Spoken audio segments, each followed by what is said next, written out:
નમસ્કાર, આપ જોઈ રહ્યા છો TV9 અત્યાર સુધીના તમામ ખાસ સમાચારો સાથે હું છું ઝરણા સોની। જામનગર મહાનગરપાલિકાના મેયરને લઈને ચર્ચા હવે તેજ થઈ ચૂકી છે। મેયર અને સ્ટેન્ડિંગ કમિટી ચેરમેન માટે પક્ષમાં ઉકળાટ વ્યાપ્યો છે। સ્ટેન્ડિંગ કમિટી ચેરમેનના પદ માટે અત્યારથી જ જાણે કે લોબિંગ શરૂ થઈ ચૂક્યું છે। દંડક અને શાસક પક્ષના નેતા પદ માટે અનેક દાવેદારો મેદાને છે। મેયરનું પદ 2.5 વર્ષ માટે સામાન્ય મહિલા માટે અનામત છે, ત્યારે મહિલા નેતાઓ વચ્ચે સ્પર્ધા વધુ તીવ્ર બની છે। જાતિગત સમીકરણ અને વિધાનસભાની ચૂંટણીને ધ્યાનમાં રાખીને આ અંગે નિર્ણય કરાશે। ભાનુશાળી સમાજમાંથી સ્ટેન્ડિંગ અથવા ડેપ્યુટી મેયરની પસંદગી કરવામાં આવી શકે। આ વખતે ભાજપની 16માંથી 15 વોર્ડમાં પેનલ જીતી છે।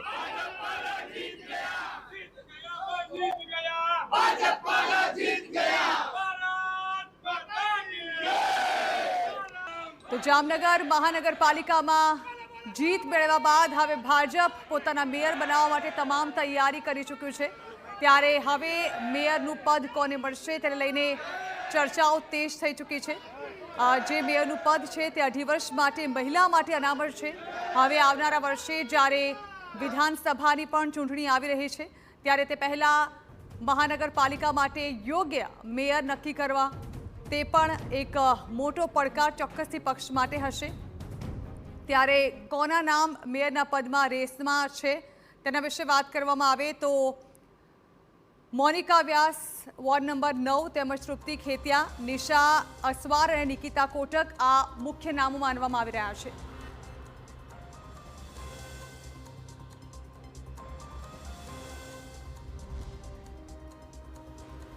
તો આ અંગે વધુ માહિતી આપી રહ્યા છે સંવાદદાતા દિવ્યેશ વાયડા। દિવ્યેશ, 2.5 વર્ષ માટે મહિલા માટે અનામત છે આ સીટ। જાણવા માંગીશું મેયર પદ માટે કયા કયા નામો રેસમાં છે, કેમ અને ડેપ્યુટી મેયર પદ માટે કયા નામો દાવેદાર ગણવામાં આવી રહ્યા છે જામનગર મહાનગરપાલિકા માટે? જી, જામનગરમાં આ વખતે મેયર પદ માટે મહિલા અનામત હોવાના કારણે કેટલીક જે સામાન્ય મહિલા અનામત હોવાના કારણે 4 જેટલા નામો સામે આવી રહ્યા છે।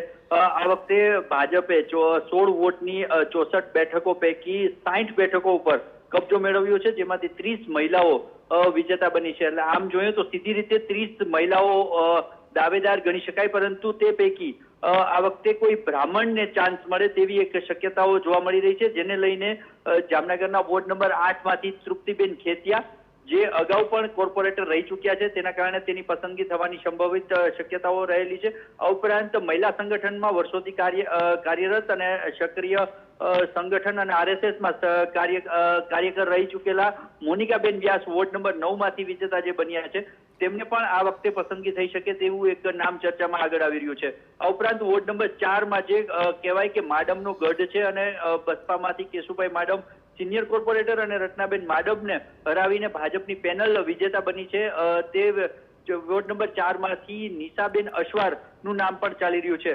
જો કોઈ સ્ટેન્ડિંગ અથવા તો અન્ય કોઈ 4 હોદ્દા ઉપર બ્રાહ્મણને પદ આપવામાં આવે તો આ ત્રણેય મહિલાઓનું નામ પડતું મૂકીને ચોથા નામ તરીકે નિકિતાબેન કોટકનું નામ પણ ચર્ચામાં હાલ રહ્યું છે। આ 4માંથી કોઈ પણ એક મેયર પદ માટે પસંદગી થઈ શકે તેવું હાલ નામ ચર્ચામાં આગળ આવી રહ્યું છે। ડેપ્યુટી મેયરની વાત કરવામાં આવે તો આ વખતે વોર્ડ નંબર 1માં જે મુસ્લિમનો વિસ્તાર છે અને કોંગ્રેસનો ગઢ કહેવાય છે, તે વિસ્તારમાંથી ભાજપની આખી સમગ્ર પેનલ વિજેતા બની છે। તેનું કારણ છે આ વિસ્તારના ઉદ્યોગપતિ અમર મોદી છે, તેમણે આ વિસ્તારમાં પોતાની પેનલની જીત અપાવી છે, તેના કારણે આ વખતે એ ઉદ્યોગપતિને ડેપ્યુટી મેયરનું પદ આપી શકે અથવા તો શાસક પક્ષના નેતા તરીકેનું પદ પણ તેને મળી શકે તેવી શક્યતાઓ જોવા મળી રહી છે। આ ઉપરાંત બીજા જે નામો છે તેમાં યોગેશ કણજારિયા અથવા તો પૂર્વેશ પરમારનું નામ આગળ આવી રહ્યું છે। કોઈ પણ સતવારા સમાજને પ્રભુત્વ આપવા માટે ડેપ્યુટી મેયરમાં તેમને પદ આપી શકે તેવી શક્યતાઓ ચર્ચાઈ રહી છે। બિલકુલ દિવેશ, જાણવા માંગીશું સ્ટેન્ડિંગ કમિટી ચેરમેન પદ માટે કયા કયા નામો દાવેદાર ગણવામાં આવી રહ્યા છે હાલ? જી, મહાનગરપાલિકામાં મુખ્ય પદ ગણાય તે સ્ટેન્ડિંગ કમિટીના ચેરમેનનું પદ હોય છે, તે માટે અત્યારથી જ તમામ જે મુખ્ય જે સભ્યો છે તે પોતાનું છે તે લોબિંગ કરી રહ્યા છે। દરેક સમાજના આગેવાનો પોતાના સમાજને પ્રભુત્વ મળે તેવો પ્રયાસ અત્યારથી શરૂ કરવામાં આવ્યો છે, ને જે નેતાઓ છે તેની પાસે પણ પોતાની ભલામણો પહોંચાડી રહ્યા છે। નામની વાત કરવામાં આવે તો ગત વર્ષે જે સ્ટેન્ડિંગ કમિટીમાં છેલ્લી મિનિટ સુધી નામ હતું આશિષ જોશીનું, ત્યારબાદ છેલ્લી ઘડીએ તેને શાસક પક્ષના નેતા તરીકે તેનું નામ આપવામાં આવ્યું હતું। એક નામ એનું પણ ચર્ચામાં છે ને આ ઉપરાંત જે શાસક પક્ષના નેતામાં જેનું નામ હતું જીતુભાઈ સિંગાણા, તેને આ વખતે સ્ટેન્ડિંગ કમિટીમાં કોઈ પણ પદ મળી શકે તેવી એક ચર્ચા હાલ ચાલી રહી છે. જીતુ સિંઘાણા અથવા આશિષ જોશી બંનેમાંથી એકનું નામ ચર્ચામાં ચાલી રહ્યું છે. આ ઉપરાંત યોગેશ કણઝારિયા અથવા તો ભાનુશાળી સમાજને આ પદ માટે કોઈ એક સભ્યની પસંદગી થઈ શકે, જેમાં સિનિયરમાં વાત કરવામાં આવે તો મનીષ કટારિયા અથવા તો નવા જે ધવલ નાખવા છે તેની પણ પસંદગી થઈ શકે છે. આ ઉપરાંત વાત કરવામાં આવે તો ભાજપની જે પ્રણાલી રહી છે કે કોઈ નવા ચહેરાને કે કોઈ અનઅપેક્ષિત વ્યક્તિ હોય તેને પણ નવા નામને પણ ઉમેરીને કોઈ નવું નામ સામે આવે તો પણ નવાઈ નહીં. બિલકુલ આભાર દિવેશ. તો કેટલાક નામો ચર્ચામાં, કેટલાક રેસમાં, અને જે મેયર પદ માટે દાવેદાર છે તેમાં મહિલાઓના નામ અગ્રેસર ચાલી રહ્યા છે. 2.5 વર્ષ માટેની આ ટર્મમાં મહિલા માટે અનામત છે, ત્યારે કાં તો બ્રાહ્મણ વર્ગની મહિલાને આ સ્થાન આપવામાં આવી શકે છે. સાથે જ સ્ટેન્ડિંગ કમિટી ચેરમેન પદની રેસમાં પણ ઘણા બધા નામો છે. ખૂબ જ મહત્વનું પદ માનવામાં આવે છે જ્યારે મહાનગરપાલિકાની વાત હોય ત્યારે સ્ટેન્ડિંગ કમિટી ચેરમેનનું.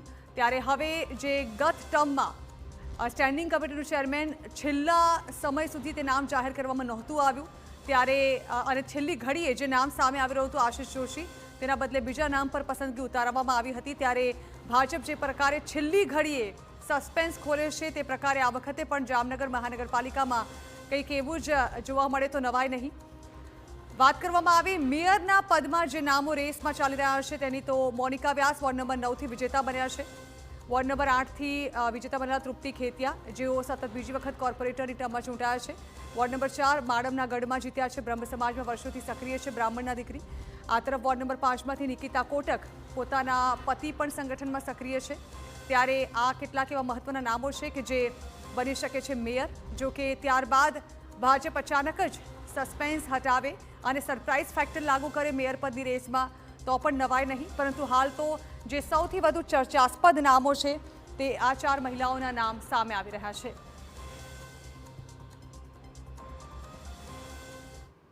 અને